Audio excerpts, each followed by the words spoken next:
Hello! Hi! Welcome to in my kitchen official. అందరికీ hi అనమాట. ఈరోజైతే మంచి హెల్తీ పూరి చేసేసుకుందామండి. దీనికి కావాల్సిందయితేనైతే పూరి పిండి నేను ఒక 2 కప్స్ తీసేసుకున్నాననమాట ఇక్కడొచ్చేసి.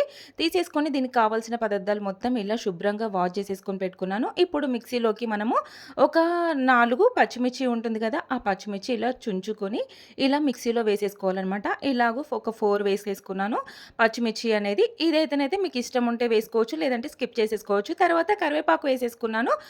కరివేపాకొచ్చేసి ఒక 3 రెబ్బల కరివేపాకు తీసుకున్నాను. అలాగే వచ్చేసి ఒక కప్పు నిండా పుదీనా అండ్ కొత్తిమీర మనము వాష్ చేసేసి మంచి 2 టైమ్స్ వాష్ చేసిన పుదీనా, కొత్తిమీరను గూడా ఇలా తీసేసుకున్నాననమాట.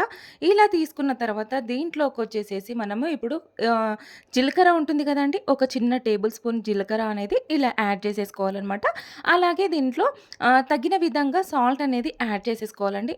ఇక్కడ వచ్చేసి నేను ఒక పావు టేబుల్ స్పూన్ సాల్ట్ అనేది వేసేసుకుంటున్నానండి. పూరి పిండికి గూడా ఇందులో కలిసిపోతుంది కాబట్టి నేను ఇలా వేసుకొని మిక్సీ చేసేసుకొని ఇప్పుడు పూరి పిండిలో నేను ఇలా వేసేసుకున్నాననమాట. సాల్ట్ ఇప్పుడు మనం ఈ పేస్ట్ ఉంది గదా! కరివేపాకు, కొత్తిమీర పేస్ట్ ఉంది గదా! ఈ పేస్ట్ అంతా వేసేసుకొని దీనికి కొంచెం కొంచెం వాటర్ అనేది వేసేసుకుంటూ మంచిగా గట్టిగా కలిపేసుకోవాలండి. లాస్ట్‌కొచ్చేసేసి ఇందులో ఒక 1 టేబుల్ స్పూన్ గానీ, హాఫ్ టేబుల్ స్పూన్ కానీ పైనుండి ఆయిల్ వేసేసుకొని మరొకసారి ఈ పిండిని మంచిగా నీట్‌గా స్మూత్‌గా వచ్చేటట్టు కలిపేసుకొని ఒక 5-10 నిమిషాలు పక్కన పెట్టేసుకోవాలనమాట. ఇలా పక్కన పెట్టుకున్న తర్వాత ఇదంతా స్మూత్‌గా అవుతుందండి. ఇప్పుడు మనకు పూరి సైజ్‌లో మనకు పెద్దగా కావాలంటే పెద్దగా, చిన్నగా కావాలంటే చిన్నగా ఒకవేళ షేప్ రాకపోతే చిన్న మూత ఉంటుంది కదండీ! మూత కూడా దాన్ని చేసేసి పైన బోర్లి చేసేసుకొని రౌండ్‌గా కూడా చేసేసుకోవచ్చు. మీకు ఇష్టమైన సైజులో పూరి అనేది రౌండ్‌గా చేసేసుకొని పక్కన పెట్టేసేసుకోవాలనమాట. ఇలా పూరీలన్నీ చేసుకొని పక్కన పెట్టుకున్న తర్వాత ఇప్పుడు స్టవ్ ఆన్ చేసేసుకొని ఇప్పుడు దాని మీద ఒక ప్యాన్ అనేది తీసుకొని దాంట్లోకి పూరి కాబట్టి తగినంత ఆయిల్ అంటే డీప్ ఫ్రైకి తగినంత ఆయిల్ తీసేసుకున్నానండి.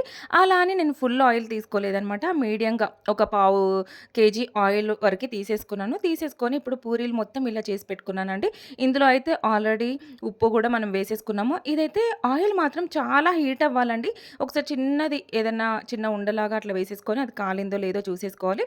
ఇప్పుడైతేనైతే ఆయిల్ మొత్తం గూడా మంచిగా హీట్ అయిపోయిందనమాట. ఇలా హీట్ అయిన తర్వాత ఇప్పుడు పూరి అనేది ఇందులో వేసేసుకోవాలి. ఇంకా పూరి అయితే కొన్ని కొన్ని టైమ్స్‌లో పొంగవండి. కంపల్సరీ పొంగుతేనే టేస్ట్ అనేది వస్తుంది. అది మాత్రం కొంచెం ఎందుకు పొంగవంటే ఆయిల్ హీట్‌నెస్ ఏమన్నా తగ్గిపోతే మాత్రం పూరీలనేది పొంగదండి. కంపల్సరీ ఆయిల్ అనేది బాగా వేడవుతుంటేనే పూరీలు వేసుకుంటేనే మంచిగా పొంగుతాయన్నమాట. ఇదైతే కంపల్సరీ చూసుకోండి. ఆయిల్ ఏమాత్రం కొంచెం ఆయిల్ హీట్ తక్కువగా ఉన్నా గానీ పూరి మనకి ఎలా అంటే పొంగకుండా ఇంకా నార్మల్‌గా చపాతీలాగా వస్తుందనమాట. అలా అయితే కాకుండా హీట్ ఎక్కువ అయిన తర్వాత మనం పూరీలనేది ఇలా వేసేసుకోవాలి. అలాగే నేను ఇక్కడ చేసి పెట్టుకున్న పూరీలు కూడా మరొకటి గూడా వేసేసుకొని ఇప్పుడు కాలుస్తున్నానండి. చూసారా పూరి మాత్రం మంచిగా నీట్‌గా నిండుగా పొంగుతున్నాయి. మనం వేసిన తర్వాత ఒక్కసారి గరిటెతో దాని పైన ఇలా కొంచెం లైట్‌గా ఒత్తుతూ ఉంటే అది ఇంకా ఫాస్ట్‌గా ఫుల్‌గా పొంగుతుందనమాట. ఇలా నిండుగా వచ్చేస్తుంది పూరి మాత్రం. ఇలా అయితే చాలా బావుంటుందండి. కాకపోతే ఇది గ్రీన్ పూరి అని కూడా చెప్పుకోవచ్చు. చాలా బావుంటుందండి. పిల్లలకైతే హెల్తీ అనమాట. ఎందుకంటే పుదీనా, కొత్తిమీర, జీలకర్ర అన్నీ మంచి ఐటెమ్స్ ఏసాం కాబట్టి చాలా బావుంటుంది. ఒక్కసారి అయితే ట్రై చేయండి. చూసారా ఈ పూరి గూడా మంచిగా నిండుగా పొంగిందనమాట. చాలా బావుంటుంది. ఇప్పుడైతే అన్నీ ఒకదానికొకటి అన్నీ గూడా చేసి ఇలా పెట్టేసుకోవచ్చనమాట. ఇంకా మనకి ఇందులో ఆలూ కుర్మా గానీ, లేదంటే నాన్ వెజ్ కానీ, వెజ్ అయినా కానీ వేసేసుకొని పిల్లలకి బ్రేక్‌ఫాస్ట్‌గా ఇవ్వచ్చు. చాలా చాలా బావుంటుంది. ఇంకా పూరి అయితే మనం ఒకసారి ఇలా మధ్యలోకి కట్ చేసి చూద్దాము ఎలా వచ్చిందో అనేది.